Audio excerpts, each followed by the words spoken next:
জয় রাধে। আজকের পাঠ শ্রী চৈতন্য চরিতামৃত মধ্যলীলা খণ্ড শ্লোক 215। শ্রী চৈতন্য মহাপ্রভু এবং রামানন্দ রায়ের কথোপকথন। সহজ গোপীর প্রেম নহে প্রাকৃত কাম, কাম কীরা সাম্যে তারে কহি কাম নাম। গোপীদের কৃষ্ণকে ভালোবাসার স্বাভাবিক প্রবণতা রয়েছে। এই প্রেম প্রাকৃত কাম নহে, কিন্তু জড় কাম ক্রীড়ার সঙ্গে তার সাদৃশ্য রয়েছে বলে তাকে কখনো কখনো কাম বলে বর্ণনা করা হয়। শ্রীল ভক্তি সিদ্ধান্ত সরস্বতী ঠাকুর বলেছেন, কাম সম্বিত বিগ্রহ শ্রীকৃষ্ণের সেবা পরা বৃত্তি নয়। পক্ষান্তরে শ্রীকৃষ্ণ ছাড়া অন্য বস্তুর সুখ তাৎপর্য বিশিষ্ট। প্রেম কেবলমাত্র শ্রীকৃষ্ণের সুখ তাৎপর্য ও কৃষ্ণ সেবাময়। গোপীর কামের নামই প্রেম। যেহেতু গোপীরা তাদের নিজেদের ইন্দ্রিয়ের সুখের আকাঙ্ক্ষিনী নন, কেবল কৃষ্ণ সুখের জন্য স্বজাতীয় সখীর দ্বারা সেবা করিয়ে এবং তাদৃশী সখীর দ্বারা কৃষ্ণ সেবায় নিযুক্তা হয়ে কৃষ্ণ কাম স্বীকার করেন মাত্র। জড় কাম এবং ভগবৎ প্রেমের মধ্যে এই পার্থক্য। প্রেমৈব গোপরামানাং কাম ইত্যগমৎ প্রথম ইত্যুদ্ধবাদয়োঃ পেতং বাঞ্ছতি ভগবৎ প্রিয়া। ব্রজগোপিকাদের শুদ্ধ ভগবৎ প্রেমই কাম বলে আখ্যা দেওয়ার প্রথা হয়েছে। শ্রী উদ্ধব আদি শুদ্ধ ভগবৎ ভক্তেরাও সেই প্রেমের পিপাসু। নিজেন্দ্রিয় সুখ হেতু কামের তাৎপর্য কৃষ্ণ সুখ তাৎপর্য গোপী ভাব বর্জ্য। নিজেন্দ্রিয় সুখবাঞ্ছা নাহি গোপিকার, কৃষ্ণ সুখ দিতে করে সঙ্গম বিহার।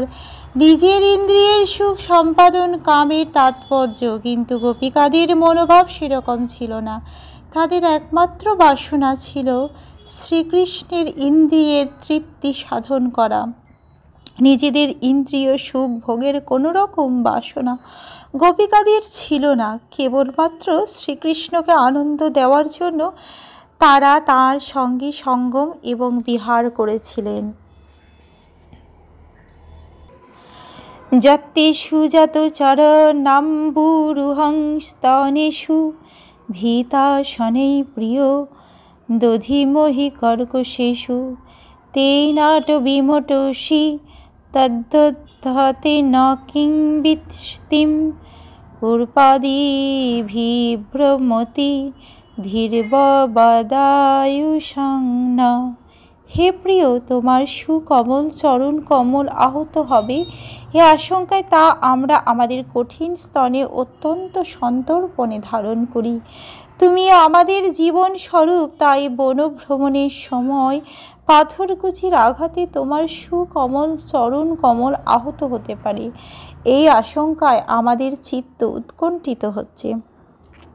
সেই গোপী ভাবামৃতে যার লোভ হয়, বেদ ধর্ম লোক ত্যাজি শ্রীকৃষ্ণে ভজয়। এই গোপী ভাব্র অমৃতে যার লোভ হয়, তিনি বেদ কর্ম লোক ধর্ম আদি পরিত্যাগ করে সর্বতোভাবে শ্রীকৃষ্ণের শরণাগত হন এবং তার সেবা করেন। রাগানুগ মার্গে তাঁরে ভজে যেই জন, সেই জন পায় ব্রজে ব্রজেন্দ্র নন্দন। যিনি রাগানুগ মার্গে শ্রীকৃষ্ণের ভজনা করেন, তিনি ব্রজে ব্রজেন্দ্র নন্দন শ্রীকৃষ্ণকে লাভ করেন। কৃষ্ণ ভক্তির 64টি ভজনাঙ্গ রয়েছে। শাস্ত্রে এই সমস্ত বিধির দ্বারা গুরুদেবের আদেশে ভগবৎ ভক্তির অনুশীলন করতে হয়। নির্মল শ্রদ্ধা থাকলেই তাতে অধিকার জন্মায়। ব্রজবাসীদের শ্রীকৃষ্ণের প্রতি যে স্বাভাবিক রাগ প্রেম, তা দর্শন করে সেই পথে যাদের লোভ হয়, তাদের সেই গোপী ভাবামৃত লোভই রাগানুগ মার্গে অধিকার দান করে। ব্রজভূমিতে কৃষ্ণ সেবায় কোনো বিধি নিষেধের বাধ্যবাধকতা নেই। পক্ষান্তরে সকলেই স্বতঃস্ফূর্ত প্রেমে কৃষ্ণ সেবা করেন। সেখানে বৈদিক বিধি অনুসরণের কোনো প্রশ্ন ওঠে না। এই জড় জগতে কেবল বৈদিক বিধির অনুসরণ করতে হয় এবং যতক্ষণ পর্যন্ত আমরা এই জড় স্তরে থাকি ততক্ষণ সেই সমস্ত বিধি নিষেধ অনুসরণ করা কর্তব্য। কিন্তু শ্রীকৃষ্ণের স্বতঃস্ফূর্ত প্রেম অপ্রাকৃত। আপাত দৃষ্টিতে মনে হতে পারে যে এই রাগানুগা প্রেমে যেন বেদ বিধির লঙ্ঘন করা হচ্ছে, কিন্তু প্রকৃতপক্ষে ভগবত ভক্ত চিন্ময় স্তরে অধিষ্ঠিত হয়েছেন বলে বেদবিধি লঙ্ঘন করার কোনো প্রশ্নই ওঠে না।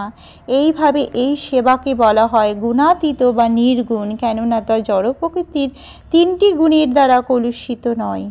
ব্রজলোকের কোনো ভাব লইয়া যেই ভজে, ভাবযোগ্য দেহ পাইয়া কৃষ্ণ পাই ব্রজে। ভক্তির উন্নত অবস্থায় ভক্ত কোনো বিশেষ ভাব নিয়ে ভগবানের সেবায় যুক্ত হন। ভাবযোগ্য দেহ পেয়ে তিনি ব্রজে শ্রীকৃষ্ণকে লাভ করেন। আজকের পাঠ এই অবধি। ভজ শ্রীকৃষ্ণ চৈতন্য প্রভু নিত্যানন্দ,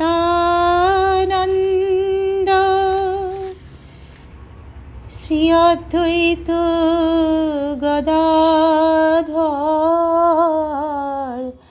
শিবাসাদি গৌর ভক্ত বৃন্দ। হরে কৃষ্ণ হরে কৃষ্ণ কৃষ্ণ কৃষ্ণ হরে হরে, হরে রাম হরে রাম,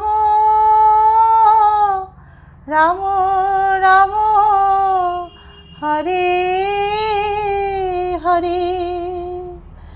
জয় রাধে জয় রাধে, জয় রাধে জয় রাধে, জয় রাধে।